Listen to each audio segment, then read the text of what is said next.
Welcome Broken World Entertainment, and more Hollywood showing their true colours has come forward once again, this time courtesy of Nick Offerman, who has decided to brand critics of his episode of The Last of Us homophobic assholes.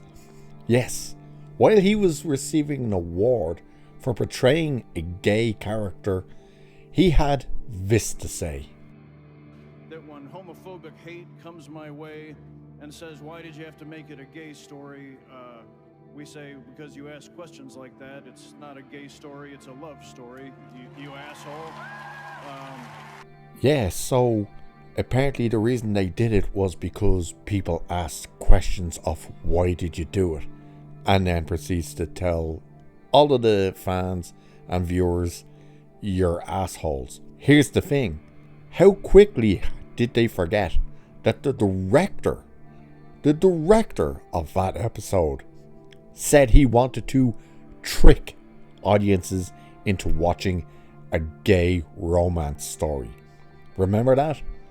You just didn't do it because it lent itself to the story. It didn't progress the story forward. It did none of that. You tricked people into watching a gay love story. And here's the thing that they completely misunderstood. Nobody was complaining, oh God, we're having to watch gay people. That's what they want to try and push. They want to try and say, oh, if you disliked it, it's simply because you're a bigot, you're a homophobe, you're this, you're that. All because you are a bigot. When in fact, people's argument about it was, one, it completely stopped the story of the show. Two, it was completely unrealistic because they basically lived in their little gay utopia. Nothing happened to them for X amount of years until near the end when Raider showed up. Where were all the infected?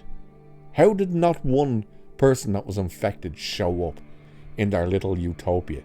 They had time to build defenses, dig holes, get electricity, cook, grow food. Every time we saw them, they were either out in the garden, gone shopping, or having dinner. And that just stopped the actual story of the show completely dead for a character who in the game wasn't that major of a feature. Not just that, but the gay lover was, who I believe was called Frank. He left Bill because Bill was a scumbag. And it's very clearly shown that Frank went and deleted himself because of Bill's story, like his whole attitude and everything else. But let's have a small look at what Nick had to say and why he's going on. Because once again, it's not the fact that it was a gay love story. It was that it was so out of place and so in your face with, look, we had a gay love story and nothing happened to them. Isn't that fantastic? Just a side note, if it was a straight couple, we would still have the same argument of, why is this here? Why are we watching this? Why has the story of Joel and Ellie stopped to show us this? What is the point? That is what the argument is. And let's have a look. So HBO's The Last of Us was mostly faithful adaptation of Naughty Dog's hit video game. However, it made one big change by expanding Bill's backstory. Rather than making him a crouchy old man who helps Joel and Ellie, we got to see how he survived the apocalypse and fell in love with a man named Frank. Let's just reverse there a second. How did we see him survive the apocalypse? Because once again, nothing actually happened with him and Frank. Nothing. They had so much time to paint the house, go shopping, start doing up the town even. Nothing happened. And yet, ironically, you got a shot where you could see the city just across the way from them.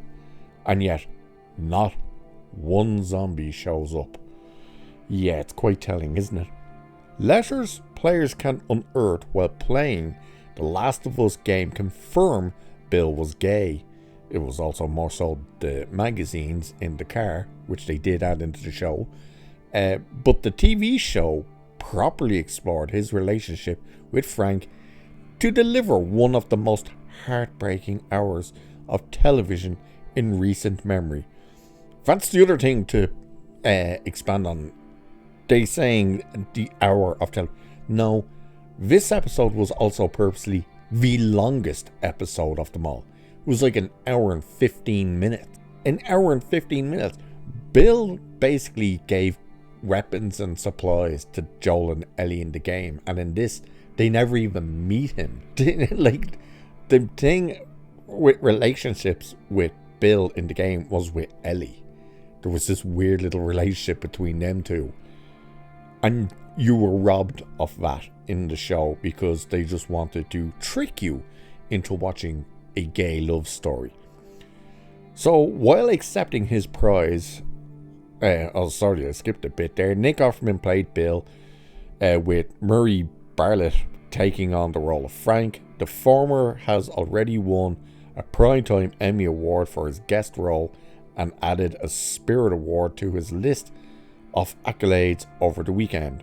While accepting his prize, Offerman slammed the viewers who have been critical of The Last of Us featuring a romance between two men. No, they slammed an episode that completely stopped the story, changed the character from the game, and robbed the viewer of the experience of seeing Bill's interactions with Ellie. So he said, "I'm astonished to be in this category, which is bananas. Thanks to HBO for having the guts to participate in this storytelling tradition. That is truly independent story with guts. That when homophobic hate comes my way and says, why did you have to make it a gay story? We say, because you ask questions like that, it's not a gay story, it's a love story, you asshole." So more of that. Neil Druckmann and Craig Manns wrote this thing. Peter Orr directed it. Murray Bartlett planted the strawberries. Oh god, yeah, the strawberries. Jesus, do you remember that crap?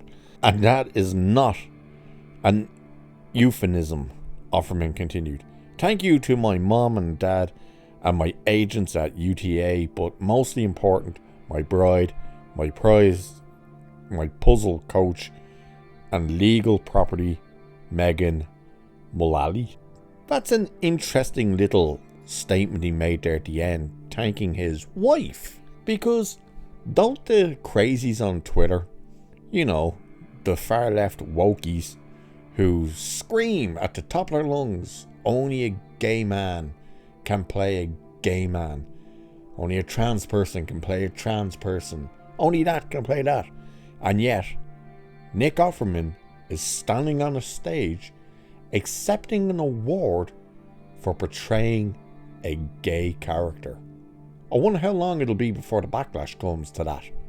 Oh, that's right, there won't be, because he's on their side with this bullshit narrative that if you disagree with it, you're homophobic.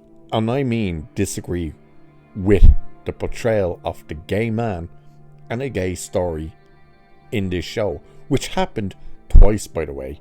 It wasn't just this episode. No. Then we got Ellie and her best friend having a big gay old time in the shopping mall. Yeah. And once again, they completely misunderstand what people's frustration was with that episode. And once again, how coincidental it is that they forget when they stand there and say, we made it because it's a love story, damn it, and you're just a bigot for not enjoying it. When the director, who he champion there in his speech clearly came out and said, oh yeah, we did it to trick the audiences into watching a gay romance story. That's what that director says. And as for praising Neil Druckmann, oh, Neil's great, he wrote the damn thing.